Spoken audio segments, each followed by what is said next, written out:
요한복음 12장 24절 말씀을 제가 다시 한번 읽겠습니다. 내가 진실로 진실로 너희에게 이르노니 한 알의 밀이 땅에 떨어져 죽지 아니하면 한 알 그대로 있고 죽으면 많은 열매를 맺느니라. 우리들이 살고 있는 곳은 농촌입니다. 그렇기 때문에 아무리 아파트에 산다고 해도 테라스에 그 상추 씨앗을 뿌려본 경험들이 있을 것입니다. 이 한 알의 씨앗이 얼마나 풍성한 야채를 생산해내는지 몰라요.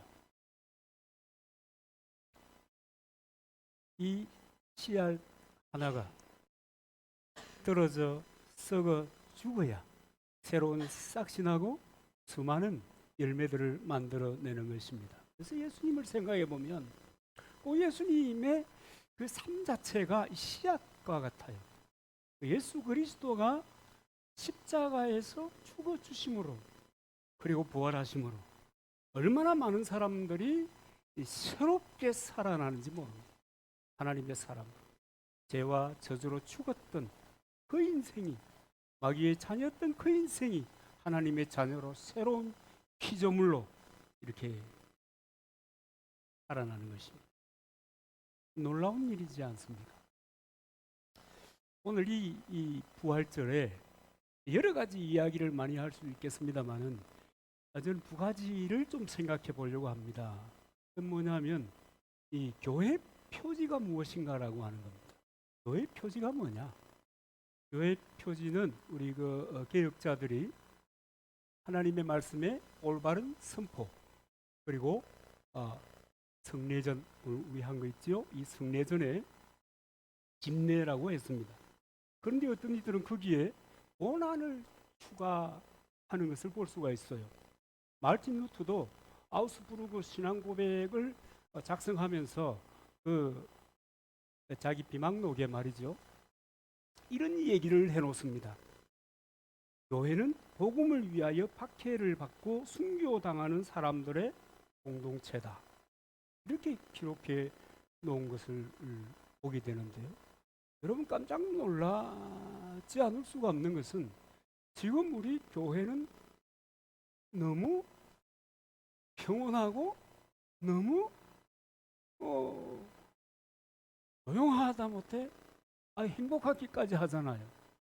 그런데 예수 그리스도의 부활이라고 하는 것이 예수님의 고난이 없이 되어지지 않은 것처럼 교회도 복음으로 인하여 받는 그 박해와 고난이 없다고 하면 참된 교회가 아니다는 거예요.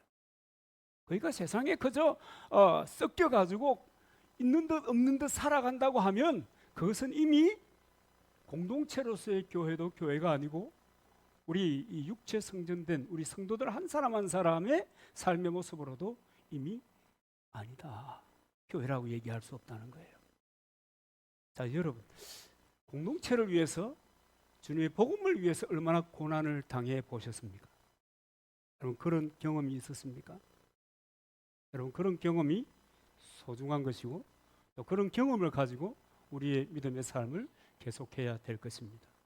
여러분 우리 이 사순절 기간 동안 우리는 많은 사람들의 풍경을 보았습니다. 여러분 안 보셨는가 모르겠다. 바빠가지고. 그런데 저는요 여러 교회가 하는 행사들을 관찰하면서 보았습니다. 얼마나 경건하게 살려고 요 기간만큼이라도 얼마나 좀 금욕적으로 살아보려고 그렇게 애쓰고 노력하는 장면들이 자주 연출됩니다. 그리고 오늘 부활절 예배를 다 드리겠죠? 할렐루야, 예수님 다시 사셨습니다. 아멘. 그러고 나면 예수 그리스도는 다시 삶의 한쪽으로 묻어버리고 그저 그렇게 살아왔던 대로 일상을 또 살아가는 겁니다. 여러분 예수님이 이것을 원하는 것일까요? 예수 그리스도의 고난과 부활이 우리에게 그렇게 살라고 하나님이 우리를 창조하시고 우리를 부르시고 우리를 구원해 주신 그 목적이 그렇게 주님을 묻어두고 살라고 우리를 불러주신 것일까요? 행사 때마다 그냥 그런 것처럼 사실은 여러분 주님이 고난 다 받으셨어요. 주님이 다 해결하셨어요. 그래서 이 부활은 너무너무 행복하고 기쁜 날인 거예요. 무엇을 위해서 행복하고 무엇을 위해서 기쁜 날입니까?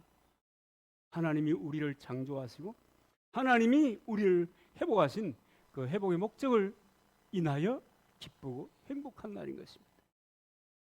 그래서 여러분, 이 부활절에 교회의 표지가 무엇인가? 하나님의 말씀이 온전히 올바르게 선포되어야 한다. 성례가 집행되어야 한다. 그리고 복음을 위해서 고난받는 공동체가 되어야 한다. 여러분, 우리가 고난받을 준비해야 되겠습니다. 준비됐습니까? 준비됐습니까? 여러분, 고난받을 준비해야 돼요. 이 행복을 누릴 이런 삶도 중요하지만 그리스도를 위해서 고난받을 준비도 해야 되는 것입니다. 또 하나는 뭐냐면 이 고난과 부활을 통해서 하나님이 우리에게 정말 하고 싶은 얘기를 바울을 통해서 얘기합니다. 바울의 고백. 갈라디아서 2장 20절 말씀 여러분 잘 아시잖아요. 내가 그리스도와 함께 십자가에 못 박혔으니 그런즉 이제는 내가 산 것이 아니요 오직 내 안에 그리스도께서 사신 것이라. 뭔 얘기입니까? 그리스도를 나타내는 삶을 살아야 한다는 겁니다. 그리스도를 바라보고 그리스도를 사모하고 그리스도 그분께 내 삶을 고백하는 이런 수준의 삶에서 좀 벗어나라. 뛰어넘어라. 여러분, 바울은 예수의 고난의 십자가를 뛰어넘은 사람입니다. 그래서 고백하는 거예요. 이제는 오직 주님이 사신다. 이제는 오직 주님이 사신다. 주님을 드러내는 거예요. 여러분, 다르게 표현하면 뭐가 되겠어요? 정인으로서 살라 그 말입니다. 그리스도의 정인으로 살라 그 말입니다. 그런데요, 정인으로 살고 싶어서 사라지는 게 아니에요. 내 마음대로 되는 게 아니에요. 믿음도 내 마음대로 가질 수 있는 것이 아닌 것처럼 나타내는 정인의 삶도 내 마음대로 안 되는 거예요. 그래서 주님 말씀하셨잖아요. 오직 성령이 너희에게 임하시면 온 유대와 사마리아 땅끝까지 이르러 내 정인이 되리라. 누구든지 내가 정인의 삶을 살 수 있는 게 아니에요. 아무나 하는 게 아니에요. 성령 받은 사람이 정인의 삶을 살아가는 거예요. 예수 그리스도의 고난과 부활을 경험한 사람들이 그 예수 그리스도의 고난과 부활의 의미를 추구하며 사는 그리스도인들은 정인으로서 그리스도를 드러내고 하나님께 영광을 돌리는 삶을 살아가야 한다 하는 것입니다. 그러므로 여러분, 마음으로 품고만 있으면 안 됩니다. 바라보고만 있으면 안 됩니다. 주님만 따라갑니다. 뭘 따라간다는 말이에요? 부활을 경험한 모든 사람들은 그리스도를 드러내는 삶을 살아야 합니다.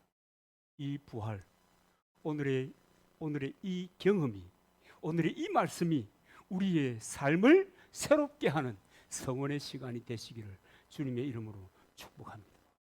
그래서 따라가는 자가 아니고 이제 그리스도의 고난과 부활을 증거하는 정인으로서의 삶을 살아가는 것입니다. 그래서 여러분, 나는 죽고 그리스도가 사는 미랄의 삶을 여러분 우리가 살아가야 될 줄로 믿습니다.